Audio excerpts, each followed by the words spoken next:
Welcome to the Strong Legacy podcast, a place where real stories shape real strength. Today's guest is former police officer and highly respected fitness coach Sally Brouwer. Sally brings decades of experience in both policing and the health and fitness industry, with a powerful story of discipline, resilience, and personal growth. In this episode, she shares her journey from frontline policing into building a life focused on strength, well-being, and helping others reach their full potential. Here we focus on resilience, growth, and the commitment to building optimal well-being. Each episode features genuine conversation with people who have faced hardship, demonstrated courage, and created purpose through lived experience.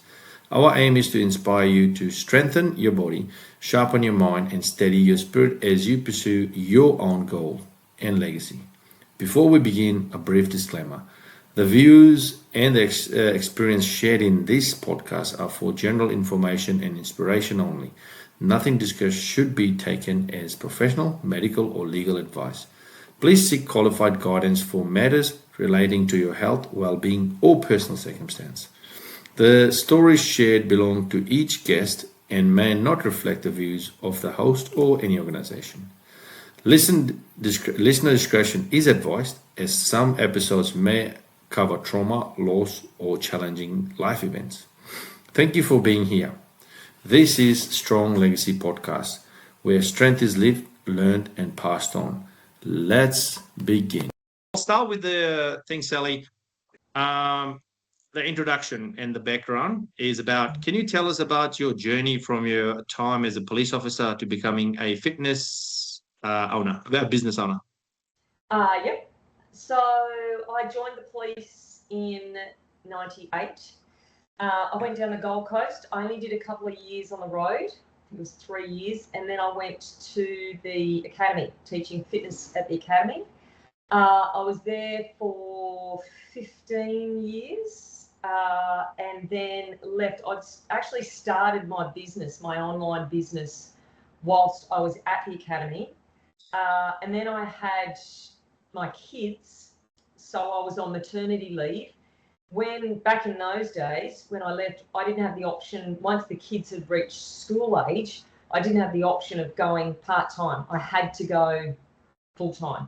So I had the decision, and by that time the business had built up, and I had a lot of responsibilities with my kids, and so I had to make the decision. I never wanted to leave. I always thought I'd be in the police for life, but it came down to family or police. And so when you put it like that, it was a pretty easy decision to be made. So yeah, I left in 2015. Yeah, I think I do remember. I was in the academy 2008, 2009. I think that's the time you were pregnant. I remember you doing chin-ups while pregnant. So yeah, it was pretty impressive. So 2008, that's when I had the kids. Yeah. Yeah, I got in there October or something, but yeah, something like that. And yeah, that's what I remember about you. And then obviously my trajectory went to South Brisbane and then to out west. So and then next thing you know, people following you on the socials or whatever it was at the time they were doing. So you're doing amazing work and you've done a great job. And having triplets, oh wow, it would have been that's a bloody work on its own to be able to do that and look after them. So kudos to you. And unfortunately at that time the policy wasn't there for you to be coming back for a second part-time. So our loss. Yeah, well, it was a blessing in disguise, really. Had I had the option of going part-time, I definitely would have stayed part-time until probably recently. I would have stayed there a lot longer than I did, but the business wouldn't have gone ahead like it did either. So yeah, it worked out in the end. Yeah, well, win-win for you. Yeah. What initially drew you to the career in policing, and what lessons from the time still shape you today? Well, I started in fitness first. So I started teaching fitness when I was going through uni as a way for, my first job. So I started teaching fitness when I was 18, and I finished uni and I was teaching fitness all over the place. But it wasn't really, it wasn't a career back then. It was just, I was teaching a million fitness classes a week, doing a lot of traveling around, really going nowhere. And my brother had joined the job a couple of years previously, and I thought, well, that's a good option, a good career move to do it that way. I was a little bit of sick of teaching fitness classes, having absolutely no days off. Like some days it might only be 1 or 2 classes a day, but it was still just wear and tear on the body. So I thought, right, this is it. I'm going to join the police. I'd like to say I had this big desire to help people and so on. Yeah. But it wasn't that. It was more about, right, this is a great career opportunity. Oh, that's pretty cool. Well, everybody has different reasons, but then look what you're doing. Like, you're actually helping people. Yes, yeah. Yeah. Yeah. Well, I did. Yes. And I think too, the appeal of the structure and the hierarchy, and I loved that. I must be the only person alive, but I loved my time at the academy. I just, thought it was great. Someone was cooking dinner for me. Somebody was organising my life. I just had to show up. Really, it was good. Yeah. It is a fantastic time at the academy, and the gym is free. I love that. And at that time, Mr. Turner was still there, so doing a bit of wrestling and stuff was great. So I don't know how it is nowadays, but yeah, no, I too enjoyed the life there. But what? Also, every time I think about it, it's just like chin up bar. It's you doing chin ups. Well, I can tell you a story about that chin-up bar once when I was back there teaching fitness, and some recruiter pissed me off with something, and so I went off on one of my rants that you'll be doing chin-ups, and I don't want you having a rest after chin-up. After you've finished your chin-ups, you are to run straight away, and I just banged on about that for a good 5 minutes. Anyway, we started the session, and I was doing it with them, so I started doing chin-ups, and I started feeling dizzy, and I thought, I can't have a rest because I've just, gone off on this big rant about how you got to run straight away. Anyway, I was feeling dizzy, and I came off the chin-up bar and went to go for a run, and fainted and went straight down and split my eye open. Yeah. Jeez. And then I came to just blood all over me with all these recruits standing around going, oh, are you okay? That's my legacy of the chin-up bar. Oh yeah, well that's what I'm saying. It's just that your name. Every time I think about it, is that chin up or whatever, something with the chin up. Now it was something with the But you could bang them too. Like you were able to bang a lot of those chin ups. Well, I still do like doing chin ups. It's one of my core exercises that I do like doing. Yeah. Yeah. No, that's just amazing. You were really good at it. Like awesome. Upper body strength. From a bit, Dela Cruz. What's his name? Gavin. Dela Cruz. Dela Cruz. And I forgot. I think Tobin just retired. The younger Tobin. He just retired the other last week. Red. Yeah. He's got a send off coming up, or he's retired. It was funny times there. It was. We can't talk too much about those times, though. I don't know. No. How much we can make public. No. That's if you want to experience an academy, you got to go to the academy. Oh yeah, it'd be a lot different now, though, wouldn't it? Yeah. With all that, like obviously you made the transition from the policing into your business. What prompted your decision to step away from policing and move into the fitness and well-being space? Well, I was in the fitness and well-being space in the police, and I had started the business before I had left, and the business was going well, and I just was juggling time between the online business, the triplets, full-time work, and I was also teaching fitness as well as the online business. So Yeah. something had to give. It was going crazy. And one of my daughters is autistic. So Yeah. we had recently just got her diagnosis and decided on a therapy for her, which was going to be 20 hours a week, and trying to fit 20 extra hours into something that was already jam-packed. I had to make the decision that comes first. Yeah, no. I have to go. So it was really, it wasn't a business decision at all. It was more a family decision that this is what has to be done. Oh, yeah, that's fair enough, and that's very important. Family comes first. Yeah. And you made a decision, and it was a good decision. Yeah. Yeah. If you don't mind me asking, like, you were still training. I know, pretty hardcore, and still training when you were still pregnant. Like, how long did you train? I trained right up until I actually swam 2Ks the day they were born. Wow. Probably for the reason of me saying in years to come that I swam 2Ks on the morning they were born. So yeah, I did train right up until the day, but Yeah. it was definitely a lot less intense than Yeah. it was a lot of swimming because I was so big. It was a lot of swimming, a lot of yoga type work. Yeah. Yeah, actually towards the end it was just swimming. No, that's fair enough. You're still a very active person. So, I was just wondering, like, what can stop you? But nothing.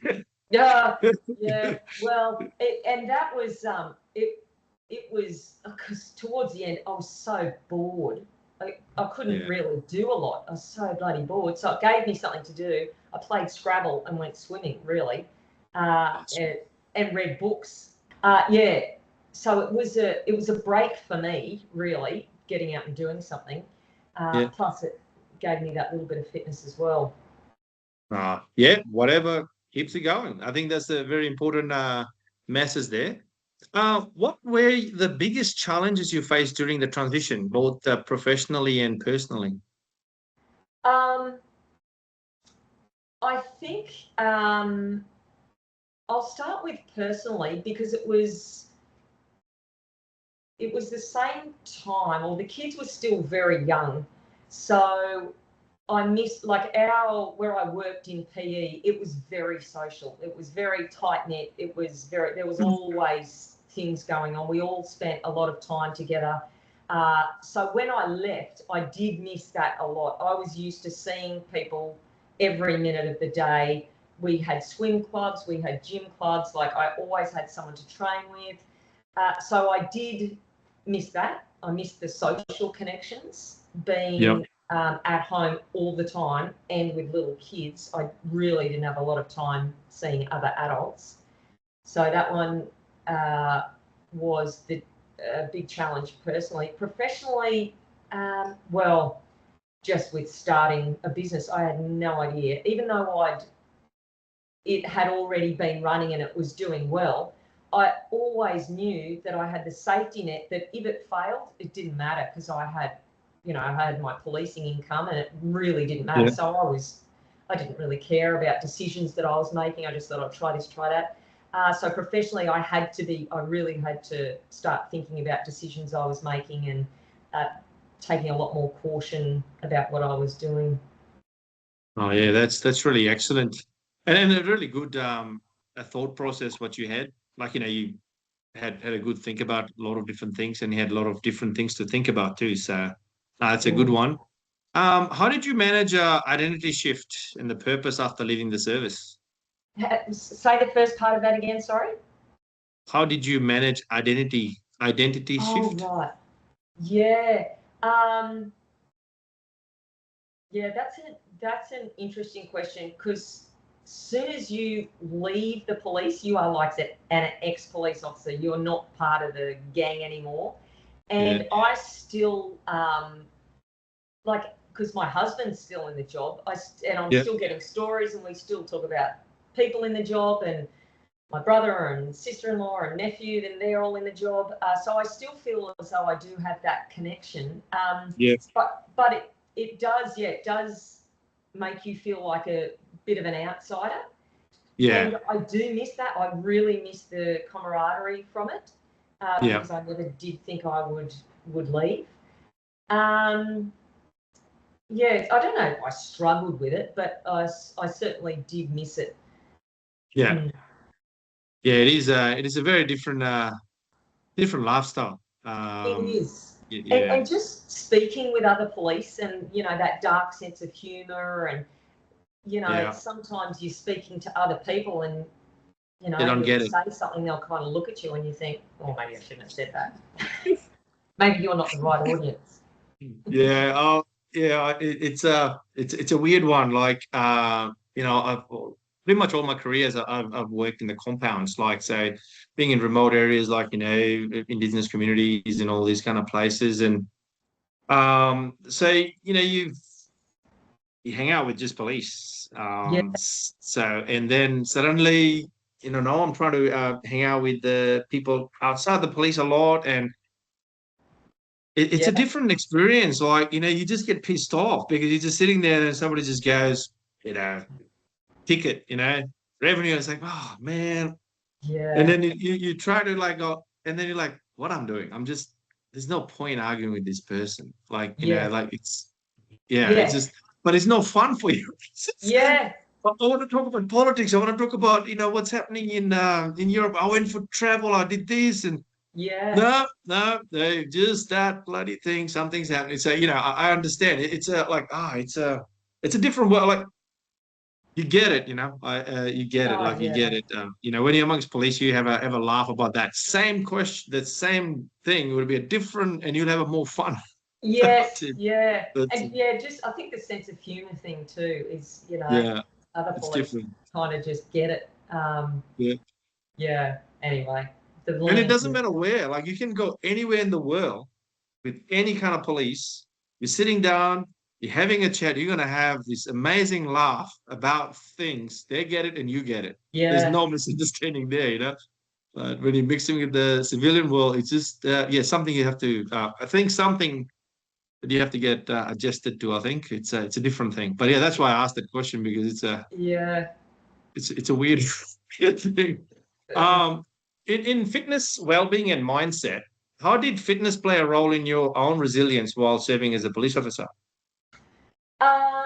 Well, a huge part for me because I was in the PE office.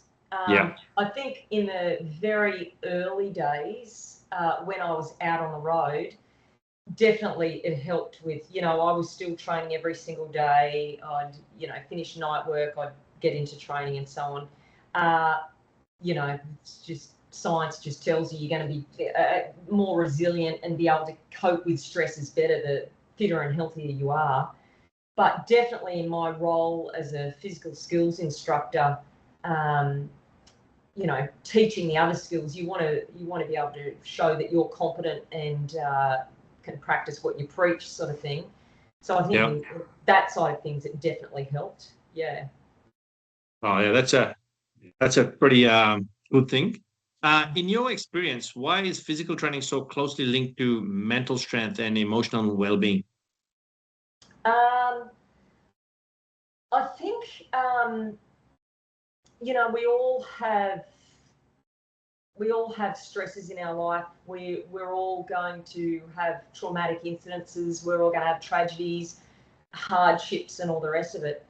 And I think exercise is probably the best way that we can train to deal with those hardships that are coming up. We can choose to do hard things, choose to do hard training sessions, choose to, engage in that adversity, which is going to give us practice for the hard things that are coming up. It's not going to be exactly the same, but it's definitely going to be, dealing with things that you really don't want to do, even if it's training out in the elements or training on no sleep or training when you've just had a fight with your partner or whatever it might be. And I think the more that we do that, the better off that we're going to be able to deal with real life hardships when they come along, rather than never, putting ourselves in these cocoons and never, testing ourselves or challenging ourselves. And when those hardships do come along, they're really overwhelming because we've never experienced anything like that before. So I think exercise is a fantastic way to prepare ourselves for the real life. It's excellent advice. Excellent. In what common barriers do you see people face when they're trying to prioritize their health, particularly those from high pressure professions? Well, I think the biggest one definitely is time. Everyone says, I don't have time, I'm too busy. Even more so if you're in those, higher positions. But I think one of the big things that I see with people in those, whether it's managerial positions or higher stress positions, is they kind of get this mindset that they are the only ones that can do this job. Like, the world's going to stop revolving if I'm not here. And it may be the case that they're the best person to do that job, but they're certainly not the only person that can do that job. And trying to get out of that mindset of other things are more important, like your health is way more important than any job that you can ever come up with. Because if you don't have it, well, if you drop dead from a heart attack tonight, you can be rest assured someone else is going to be doing that job. So you need to prioritise your priorities with health and fitness, and prioritise your time to, get whatever needs to be done, and then focus back on your work. So I think that would be the biggest one that I see, the time, people not prioritising their time, and also not setting boundaries with their work and saying, you know what, this is what I can get done today. Now it needs to stop, and I need to either get sufficient sleep or get time for a 20-minute workout in, or do some food prep, or whatever it might be. That's brilliant advice there, and so true in that. Like sometimes we just get sucked into thinking things that we think that's the only way, and that's not the only way. So that's a really brilliant advice there. I know a lot of people would be asking this, or would want to ask this question to you, and I think we've discussed this with a couple of my mates over the years. If you had a chance, I don't know, I reckon, I've got a view that you would have gone through. Would you have tried for SERT? I did. Oh, you did? Yeah. So I did the 1-dayer, Yeah. and I did the 3-dayer. I didn't finish the 3-dayer. On the second day, I busted my knee.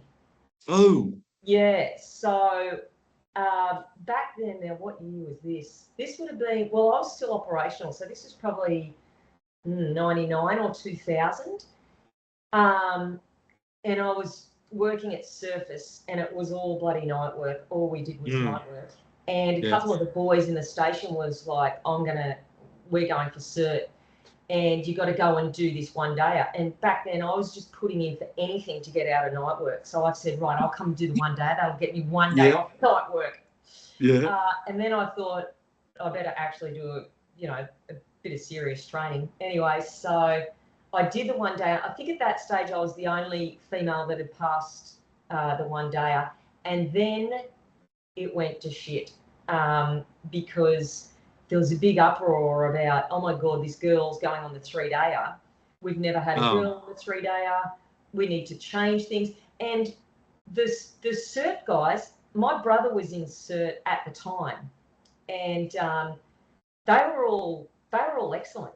But there was a lot of females out in the reach because bosses came on board about what's going on, and anyway, I don't want to get into the politics of it all, but a few things had to change because I was there, which I don't want to speak out of turn there. But anyway, it was such a great experience. Apart from busting my knee, it was so good. And my whole mindset going into it was, I'm just going to go until they kick me off.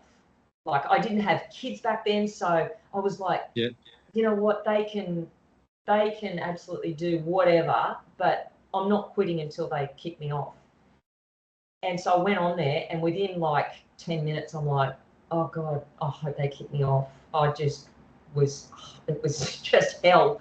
Yeah, and so on the second day, when I'd done my knee, and by that stage I was limping around, and they had said, do you want to keep going?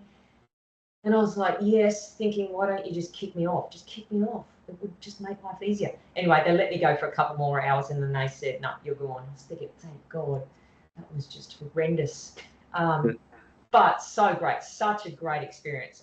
Even though I hated it at the time, it was life-changing for me. It was awesome. No, yeah, I was, yeah. If anybody could make it through, I thought, yeah, you will. And unfortunately, you got the knee. It's hard to get through with the knee injury, though. Like, yeah, I don't want to make it sound as though if I hadn't done my knee, I would have made it through, because that's not. I was dead motherless last in everything. Like I was holding people up. Like it wasn't as if I'm up there with the boys, smashing it, because I wasn't. I was dragging myself along, going, oh, this is hell. So yeah, it wasn't but just for them.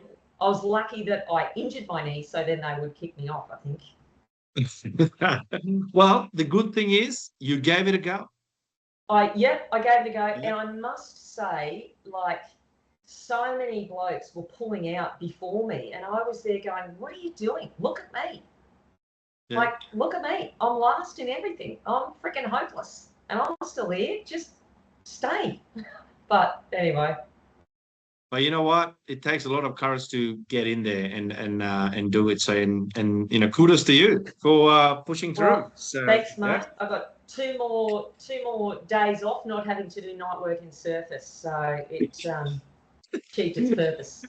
Supporting others, like many first responders struggle in silence. How do your program support people who may be dealing with stress, trauma, or burnout? So because my business is all online, so I get a lot of people who struggle with mental health issues, definitely, struggle with confidence issues as well. And so that's a big group within my membership base. And with all of them, not just those people, but all of them, I message them. So I personally message them as we're going throughout a challenge and ask them, how are you going? Do you need help with anything? Is there anything that we can do? And some people, just want to deal with things themselves, but quite a big majority of people will open up because, one, I'm a stranger. Most of the time I'm a stranger. And two, it seems safer talking to a stranger about your problems. And often it is. You can open up and you can just So I've got members who have been there for like 10 years who I've never even seen, but I know all about their life. I know all about the ins and outs and so on. And I think that's really helpful. And people are so appreciative of me just messaging them saying, how are you going? Because not often, apart from family, not often people just message you saying, how are you going? What you got dramas with anything? Is there anything that, we can go over? So I think that does help them a lot. And even if they don't have anything to say, usually people are very, thanks for checking in. It doesn't take much, just asking people how you're going type of thing. Yeah. Yeah, that's another thing at the moment. I'm trying to also push is looking at the six for your buddies. Like we've had a lot of suicide in the not just in QPS, but all around Australia with the law enforcement and emergency services. Just to the simple text messages. What I'm finding out is a lot of time people are telling the stories about how a text message changed somebody's trajectory on what they were thinking at the time. And not doing what they were thinking. So you're on the money. What he's saying there. So it's good to check up on people and look out for your mates' fix. So that's something that I'm also pushing through. Men especially. Yeah. Women are pretty good at checking in, but men especially, when you've been taught that you ought to be the strong one, hold everything up and be the supportive person, it would be nice to have someone every so often just go, how are you going? What's going on? What do you want to talk about? Because we are humans, and humans needs connection and support and stuff. And sometimes, because that's how you get trained in your head. It's like you got to be strong, Yeah. got to be strong. But sometimes even strong people need help, but need to learn how to ask for that help too. And that's another problem I think people face. Look, I've been talking to a couple of people, some of them outside the job too, about going to the hospital, with my things, and I've been making very public all my process I'm going through, that get your health checks done, go to the doctors done, get the science, get it right, kind of thing. And people are like, well, why should I go? I'm like, well, because mate, like, end of the day, you're limping every day. I'm pretty sure it's not from playing soccer. So, like, I've never seen you in the gym in my whole life, so it's not not exercising. So I think it's something different. So go check it out. Could be the diet, or could be something, So but some people are very, very stubborn, and sometimes you just got to keep at them. So no, it's what he's saying and what he's doing is great. Just checking up on people and being there for them. It's like a sounding board sometimes. What changes have you seen in clients when they commit consistently to training and structure? If they've been consistent with training? Whole lives changed around. People giving up smoking, people giving up drinking, people getting off medications, no longer needing blood thinners, off antidepressants has been a big one. Changes in relationships, like the whole world can change. And it starts off with something little, and it's like a hamster wheel. Then you start doing a little bit of exercise, and then you want to eat a little bit better, and you start eating a little bit better, and now you want to do this, and then you're feeling so good that you start telling someone else about it, and just that whole ripple effect. But I love it. Like, our challenges go for 4 weeks, and my favourite part is the end and getting people's stories. Like, I love seeing the transformation photos. That's awesome.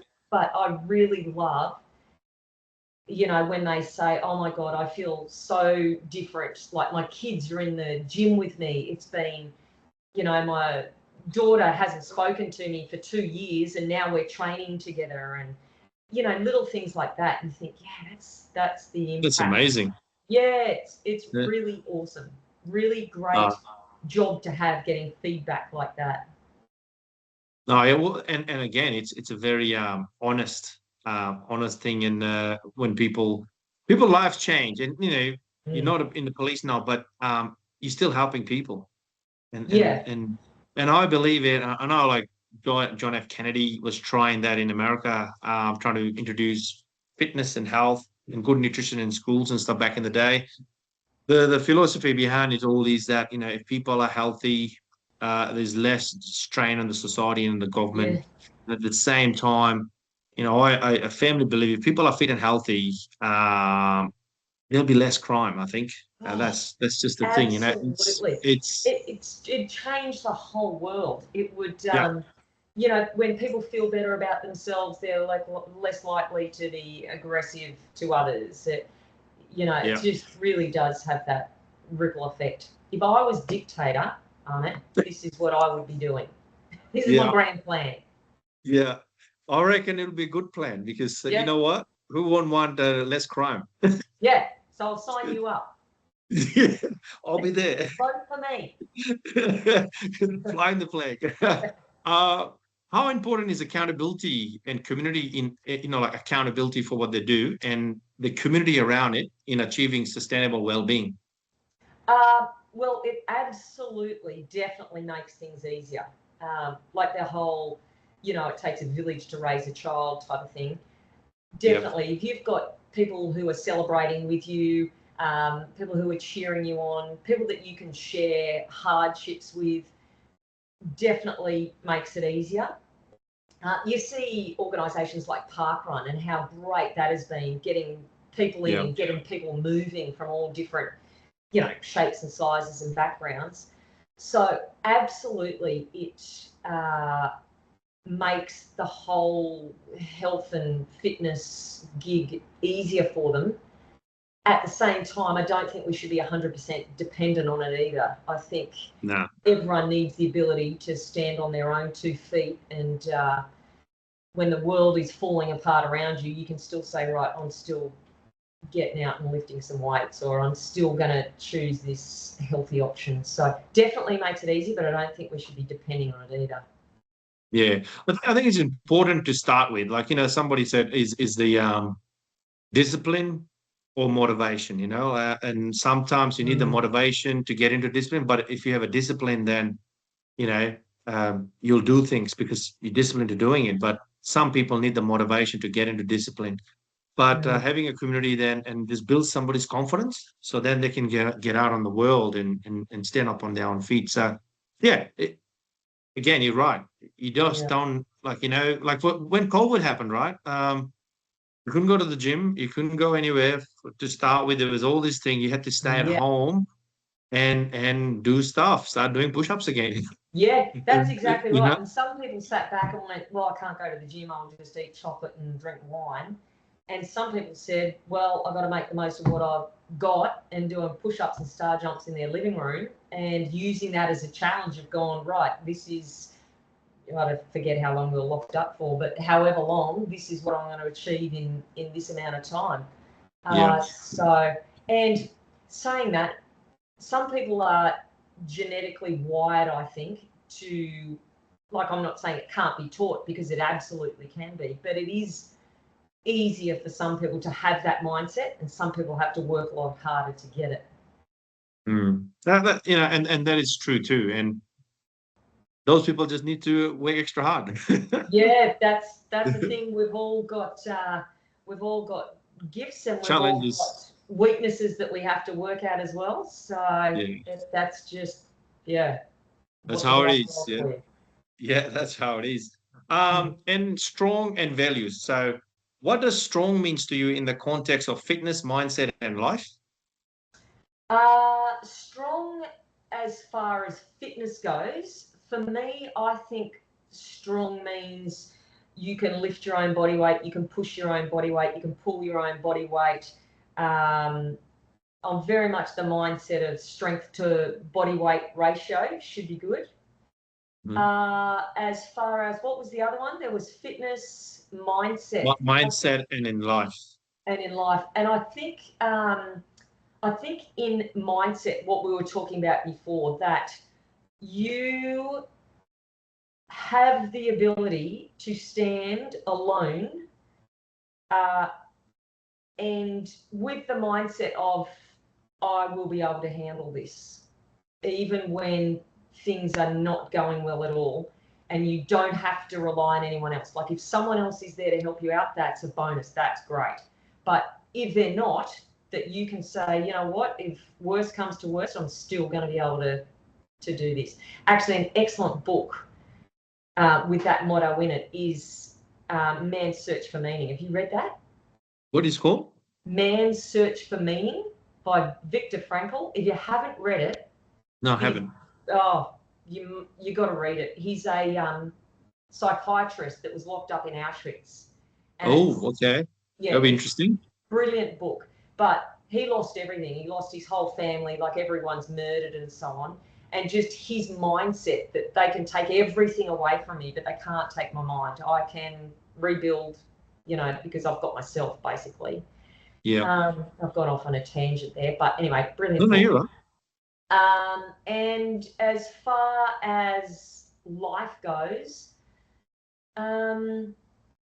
being strong in life, I think being strong in life is being able to stand by your values, being able to stand by your words, what you said that you can live up to and you can stick to.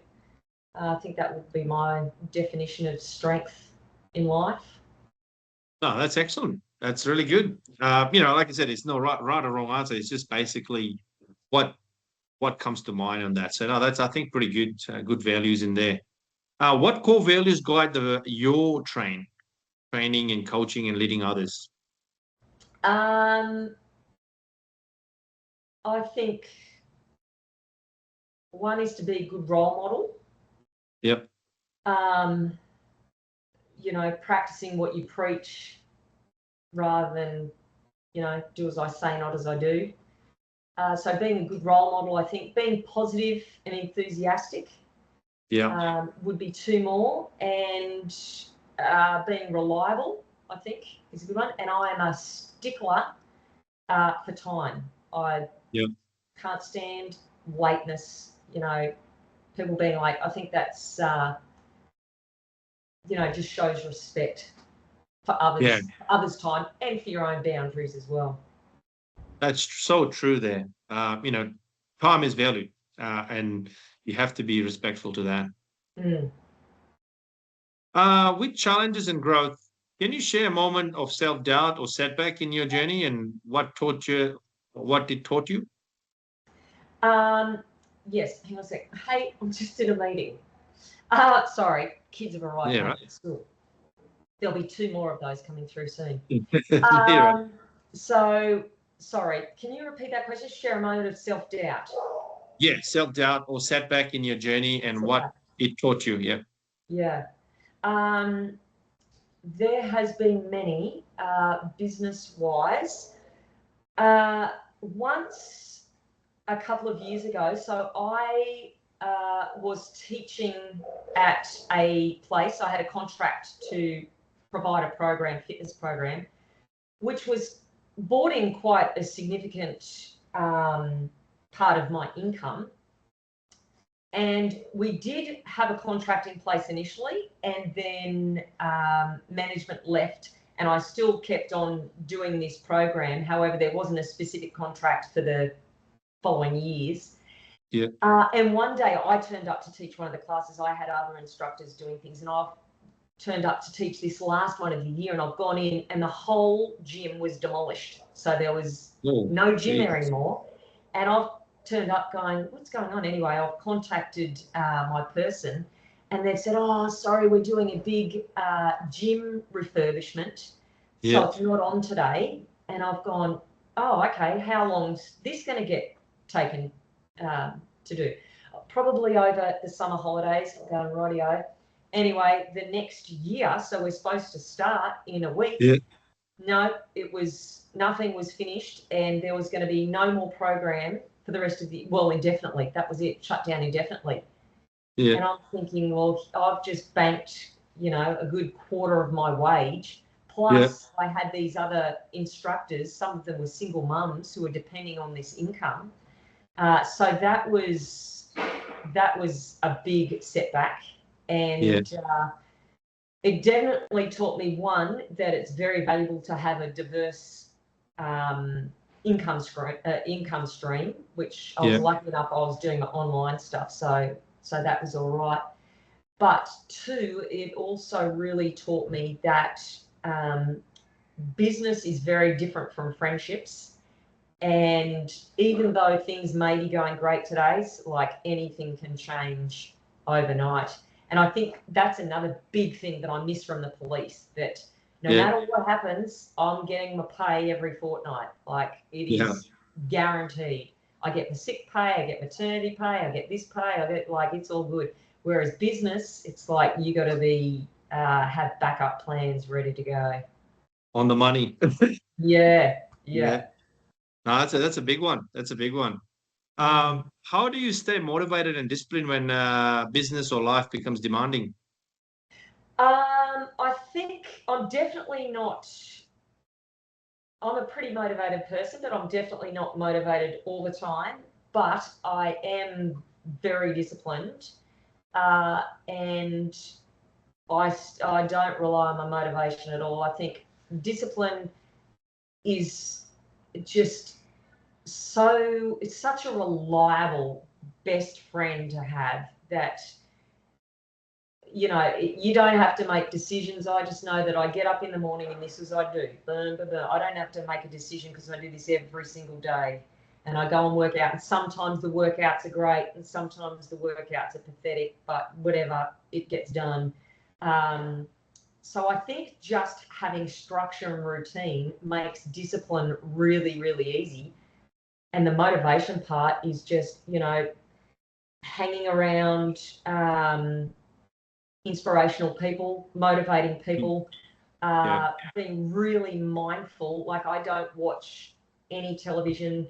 When I'm on social media, it's all like if I don't like something on social media, it gets blocked straight away. Like, if it's a reel and someone says something I don't like, it's just block. Like, I don't have time in my life for your 50. negative or whatever you say. Yeah. Block, dislike. So, and then it tells the algorithm, well, this is what she likes. She likes motivational quotes and people talk about how great the world is. And so then, your world is just filled up with, I call it my happiness bubble. I'm just in this bubble of things that I want to soak into my brain. And I think that really helps with motivation as well.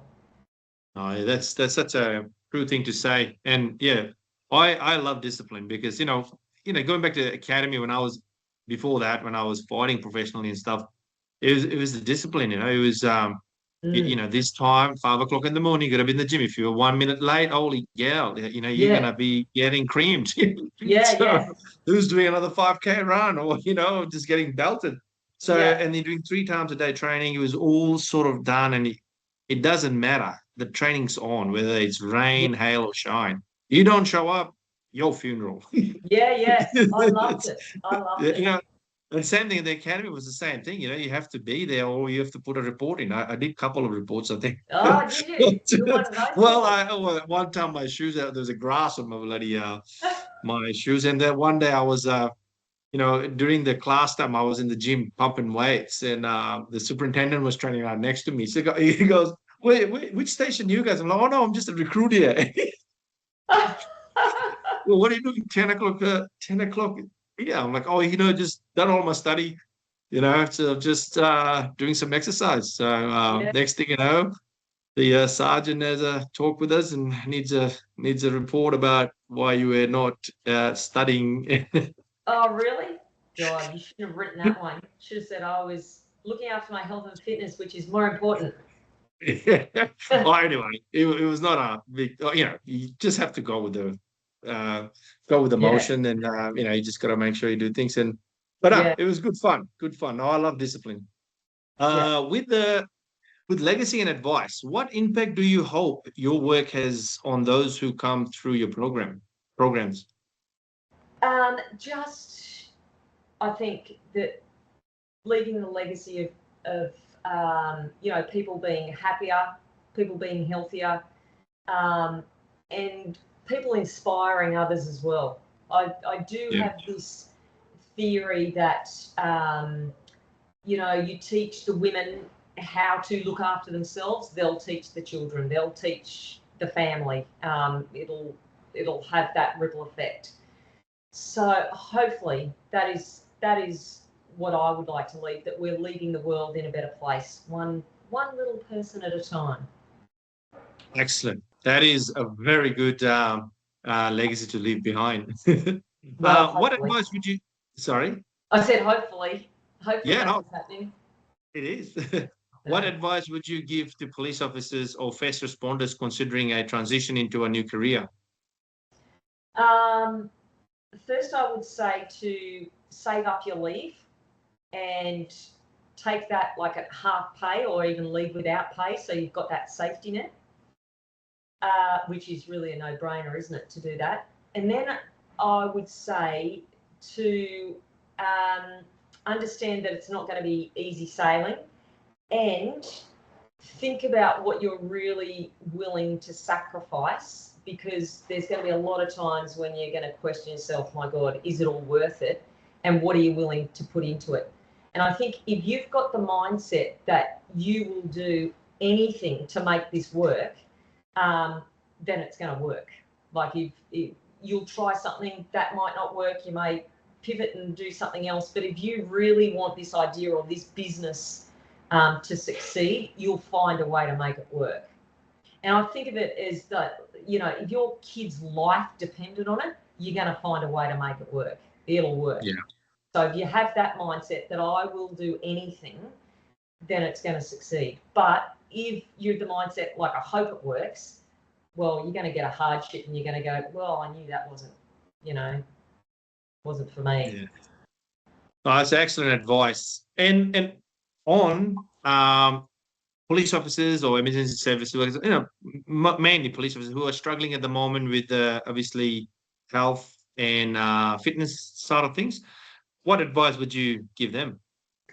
Um, I think the best thing that I could give anybody really is no one cares about your health, and it's no one else's job. It's no one else's responsibility. It's yours. So you can blame the job. You can blame specialists. You can blame the doctor gave me this, or like they have a job to do, and then they've got a cut off time as well. Like it's not the boss's job to make sure you're doing all right. You've got to make sure that you're advocating for your own health and fitness and wellness, because they've got to look after their own health and fitness and wellness as well. And saying that, I don't mean you should put up with bullying or whatever it might be, but you've got to be the one to advocate for yourself. You've got to be the one to say, I need a day off. You've got to be the one to say, I've got to make myself go to the gym.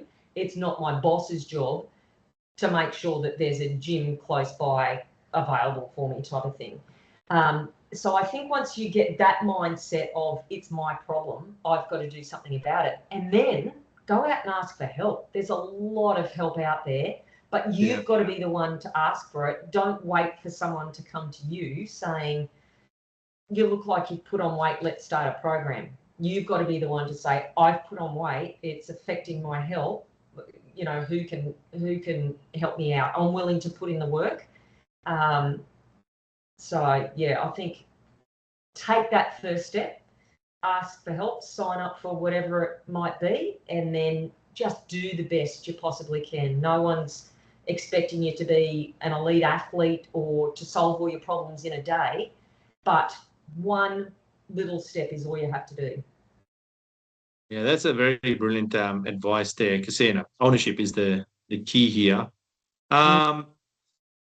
In all this, like, what programs are you running now? And if somebody wanted to reach out or you do your programs, how can they get to you?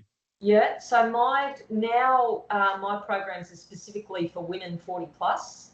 They can sign up on my website. We do 4-week challenges, so we just go for 4 weeks. We focus on 4 weeks, and then there's a new challenge that starts every month.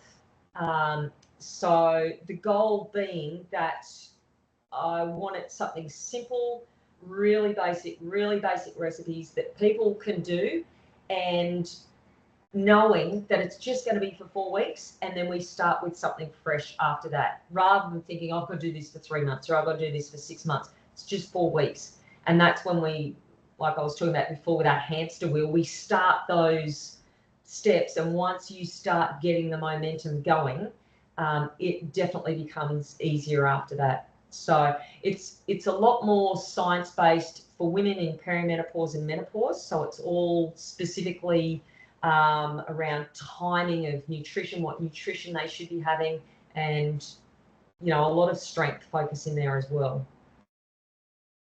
That's really brilliant. And like if anybody wants to, definitely check you out on those website and get on with it and get some good help to, and stop doubting.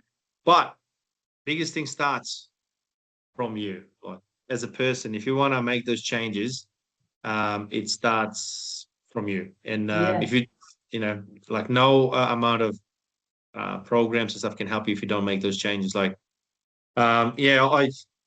so many times we get trapped in the thing, like, people go onto the reels and go like, oh, like, I've been that myself, because I thought, doing